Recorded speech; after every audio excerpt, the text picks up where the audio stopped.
ఆంధ్రాల ఏక్ number రోడ్లున్నాయి, అద్దమూలే మెరిచిపోతున్నాయని ఆనాడు మా పంకపాటి సర్కారు చెప్పింది కదా. కానీ గ్రౌండ్ రియాలిటీలా గట్ల లేవని జనాలు మస్తు గరమైనరు. ప్రతిపక్ష పొల్లు రోడెక్కిండ్రు. మీకు శాత కాకపోతే దిగిపోండ్రి అని సవాళ్ళ మీద సవాళ్ళు ఇసిరేసిండ్రు. మేము ఏడువడిలోకి వస్తే నూనె పోసి ఎత్తుకునేటట్టే చేస్తామని కూట పొల్లు హామీలు ఇచ్చిండ్రు. జనాలు ఓట్లు గుద్ది పంకపాటలను ఇంటికి పంపిండ్రు. సైకిల్ కూటమిని ట్రాక్ మీదకి ఎక్కించిండ్రు.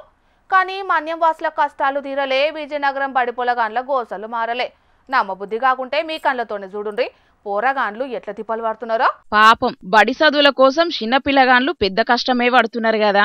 విజయనగరం జిల్లా బొండపల్లి మండలంలో ఉన్న సర్కారు బడికి చిన్నంగూడెం ఎర్రొడ్ల పాలెంకెంచి వచ్చే తవ్వలు చక్కగా లేకపోయేటాళ్లకు పిల్లగాండ్లు అరిగోస పడుతున్నారు. ఏదో ఒకనాడంటే ఒడిచిపోయేది గాని బడికి దినాం పోవాల్సిందేనాయే. బడి బంద్ చేస్తే చదువులు ఖరాబైతేయాయే. 3-4 కిలోమీటర్లు దినాం ఈ బురదల నడిచి నడిచి పిల్లగాండ్లకు కాళ్ళు చెడుతున్నాయట. జరాలొచ్చి మూలకు పడుతున్నారట.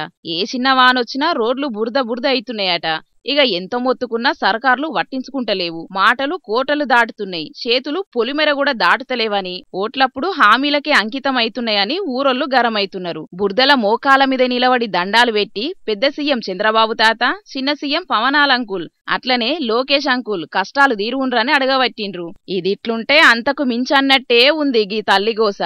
ఈ నీళ్లల్లా మంచుగున్న మనుషులు నడుచుడే కష్టం. అసొంటిది గీ అవ్వని తీసుకొని పోవుడంటే పెద్ద పరిశాని. తల్లి ప్రాణాలతోని శిలగాటం ఆడినట్టే. కాని ఏం చేస్తాం చెప్పుండ్రి. బ్రిడ్జ్ లేకపోయేటాళ్లకు ఈ నది నీళ్లే బీటీ రోడ్లయితున్నాయి ఇళ్లకు. అన్నట్టు ఇది పార్వతీపురం మన్యం జిల్లా కుమరాడ మండలం రెబ్బ అనే ఊర్లో కానొచ్చిందుల్లా. గీ అవ్వకు పానం మంచిగా లేదట.